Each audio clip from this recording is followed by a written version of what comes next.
Remember, these are the first set of data that we are putting out coming from the state of Chhattisgarh. I want to take you through the vote share numbers. Axis My India predicts for India today that 42% of the voters of Chhattisgarh will vote for the Congress.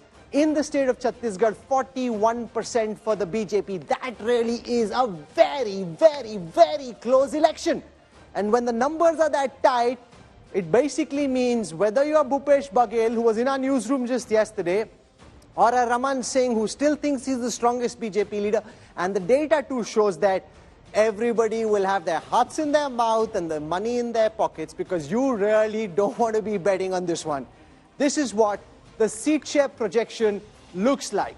41 for the BJP, 45 for the Congress. Remember, there are 90 total seats in the state of Chhattisgarh.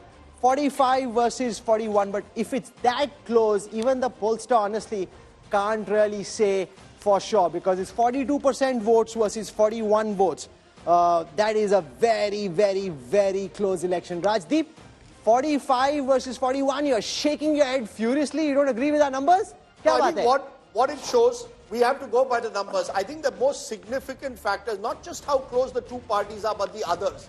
The buzz in Chhattisgarh was when the BJP realized it was getting tight, they went and sponsored a lot of third-party candidates. If I was a Congress rebel, if I was gave Ajit Jogi's son a chopper to fly away and contest. So then what happens is the election gets tighter.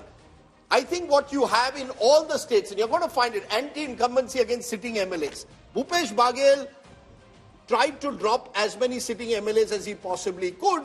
But remember, when you won such a big margin last time, it's not easy to drop on a wholesale basis. So he dropped about 20. I think that is one factor we're going to have to look at. Others are going to be critical. Whose votes are they taking? My sense from these initial numbers, others have damaged the Congress much more than they've damaged the BJP. Because very selectively, the BJP chose the places where they would put up candidates who could be rebels and independents. But yes, your first big numbers show we could be heading for a hung assembly. Because you have 90 seats, your party number one is at 45, they come a couple of seats down, you've got a hung assembly. And that's why in Raipur, which is also a place where there's a great satta bazaar that goes on, a lot of people said, boss, asli chunav 3 tarikh ke baad hoga. What you've seen in 2018, the Congress had enough of a buffer that they could resist any attempt at Operation Lotus. Now the lotuses will be blooming in Chhattisgarh with these numbers. Because unless Bhupesh Baghel is at 50 plus Rahul, he will find it very difficult, almost unsustainable, to be able to hold on to his flock. So I think these are fascinating numbers. Hung means BJP. When has it happened that hung has meant anything else? No, but see, I'll tell you why. Well, Ashok Gehlot last time was able to... Hung means central agencies, hung means role of governor, hung means a lot of horse trading also. No, but that's too simplistic. And the reason I say that is look at the range. So don't go by the middle number in that range. Look at the full range. Bhupesh Baghel could end up close to 50 on the higher end of the range. So it starts from 40, it goes up to 50. The BJP starts at 36, goes up to 46. So a pollster envisions scenarios where the BJP could end up just ahead of the finishing line, and that there's also a scenario where the Congress could be reasonably comfortable. But I think what Rajdeep is saying is absolutely correct. If it's a hung house, then it's advantage BJP. They'll find some dam, dand, bhed, jugaad of getting through, and they've done that in multiple elections. So the first reactions to your Chhattisgarh numbers, Rahul, is that Bhupesh Baghel, who looked comfortable 6 months ago, you asked anyone in Chhattisgarh who's winning, they'd say Mr. Baghel. He seemed to dominate the landscape. The BJP's made a comeback. The BJP has clawed its way back into the contest. And I think the clawing back started in the tribal belt. In the tribal belt, there has been a sense that many of the promises that the Congress government made were not fulfilled. On the other hand, the plains of Chhattisgarh are traditionally areas where the BJP has done well. I get a sense, Rahul Verma, looking at these numbers, that Chhattisgarh frankly could go either way. Even if you look at the range, the BJP is at the upper end, at the halfway mark. This could be a fascinating cliffhanger election in Chhattisgarh. So true. First point, I think you are right. 6 months ago, this election looked different. BJP has clawed back. Second, others' number have stayed the same. Comparison to the past, it's basically BJP that's gaining. And BJP's gain is largely coming among the OBCs and then the scheduled tribes. So OBC is where BJP is making double digits gain. So Congress, in comparison to past, is losing around 6 to 7% of votes, and BJP is picking up all that vote. And it's the middle segments where BJP is picking up all the votes. There is one poll where there is one party which is winning in an absolutely convincing fashion.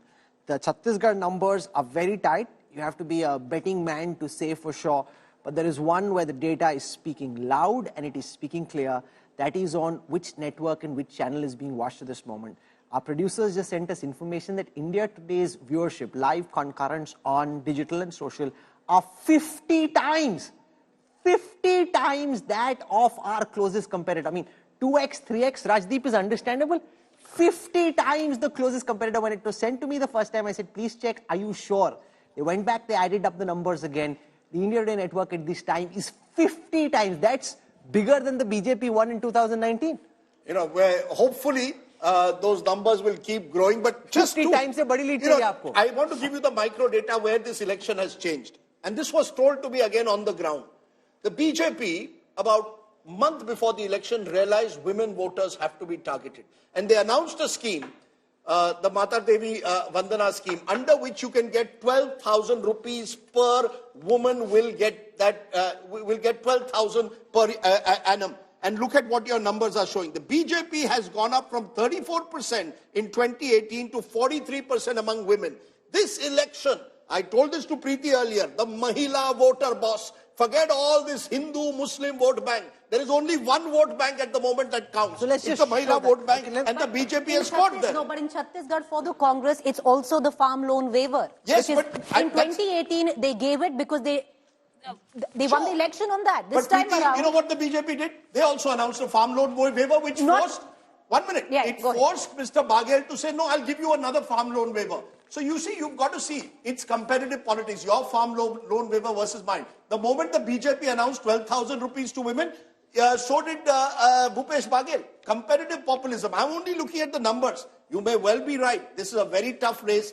If I have any explanation for why this race has become tight, Rahul, it is the tribal vote has slightly shifted away from the Congress towards the BJP, and the woman voter has shifted 9%.